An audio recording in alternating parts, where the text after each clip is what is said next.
Welcome to the LAC 2 reading of Youth and Tobacco Use. This is for lesson 5.03 in the Informational Works Youth and Tobacco lesson. So when you come into this lesson and you get to this point where it tells you read Youth and Tobacco Use, there are two different sources that you're going to be opening. The first is this infographic PDF, which you can download and then print, and it takes you to a link to this PDF, Tobacco Use Among Middle and High School Students, United States 2011 through 2015.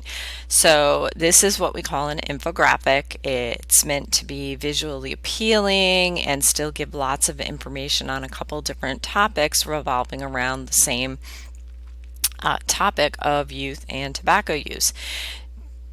Definitely feel free to take your time to download that, print it, read it over if you want.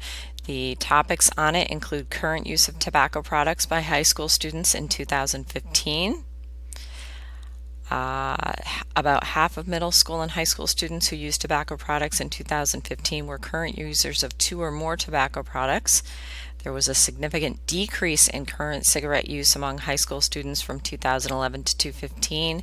3 million middle and high school students were current users of e-cigarettes in 2015.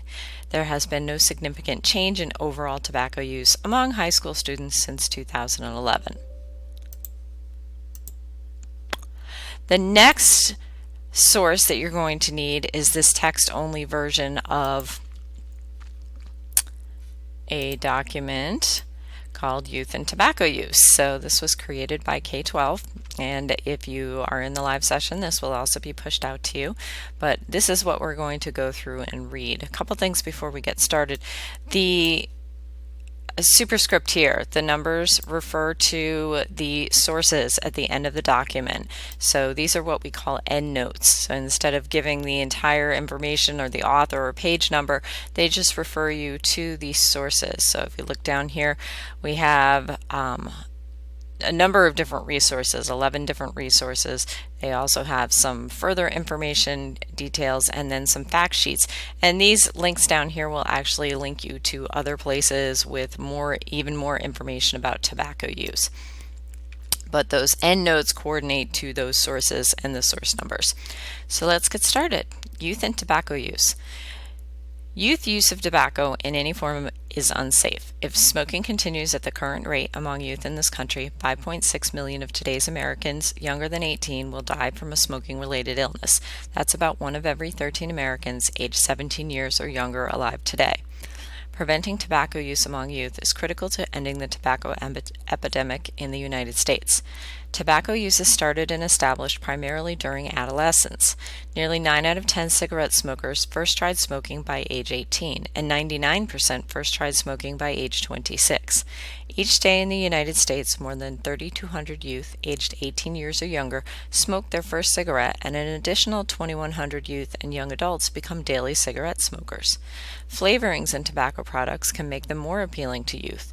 In 2014, 73% of high school students and 56% of middle school students who used tobacco products in the past 30 days reported using a flavored tobacco product during that time. Estimates of current tobacco use among youth. Cigarette smoking has declined among U.S. youth in recent years, but the use of some other tobacco products has increased. Cigarettes. From 2011 to 2015, current cigarette smoking declined among middle school and high school students.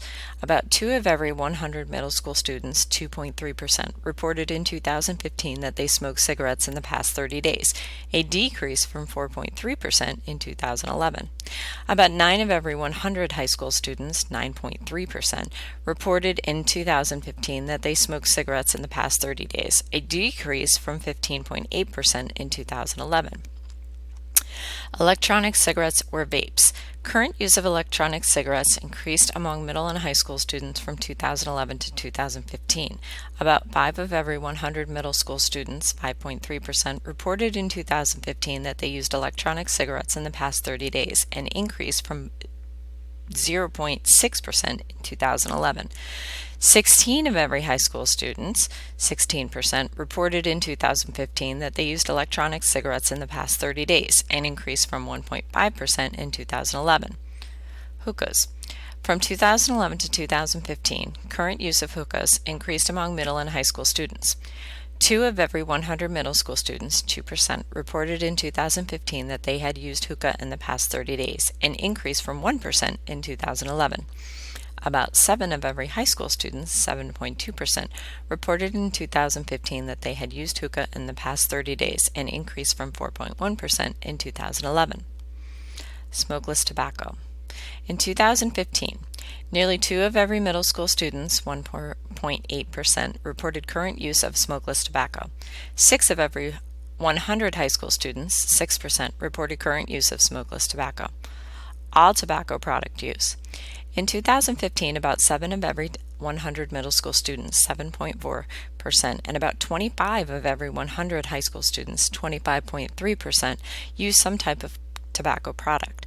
In 2013, nearly 18 of every 100 middle school students, 17.7%, and nearly half, 46.0%, of high school students said they have ever tried a tobacco product. Use of multiple tobacco products is prevalent among youth. In 2015, about 3 of every 100 middle school students, 3.3%, and 13 of every 100 high school students, 13%, reported use of 2 or more tobacco products in the past 30 days. In 2013, more than 31 of every 100 high school students, 31.4%, said they had ever tried 2 or more tobacco products. Youth who use multiple tobacco products are at higher risk for developing nicotine dependence and might be more likely to continue using tobacco into adulthood. Notes: current use is determined by respondents indicating they have used a tobacco product on at least one day during the past 30 days. Tobacco product types include cigarettes, cigars, hookahs, snus, smokeless tobacco, pipes, biddies, dissolvable tobacco, and electronic cigarettes. There are a couple charts here. Feel free to pause the recording and take a closer look at them if you want. The first one is tobacco use among high school students in 2015, and it covers the different types of products, overall use, and then it breaks it down by gender. The second is tobacco use among middle school students in 2015. Again, types of tobacco products, overall use, and then broken down by gender again. There's a couple notes under these charts. Use is determined by respondents indicating that they have used tobacco products at least one day in the past 30 days. Any tobacco product includes cigarettes, cigars, smokeless tobacco, including chewing tobacco, snuff, dip, snus, dissolvable tobacco, tobacco pipes, biddies, hookahs, and electronic cigarettes or vapes. Where percentages are missing, sample sizes were less than 50 and thus considered unreliable. Factors associated with youth tobacco use. Factors associated with youth tobacco use include the following: social and physical environments. The way mass media show tobacco use as a normal activity can promote smoking among young people. Youth are more likely to use tobacco if they see that tobacco use is acceptable or normal among their peers. High school athletes are more likely to use smokeless tobacco than their peers who are non-athletes. Parental smoking may promote smoking among young people. Biological and genetic factors. There is evidence that youth may be sensitive to nicotine and that teens can feel dependent on nicotine sooner than adults.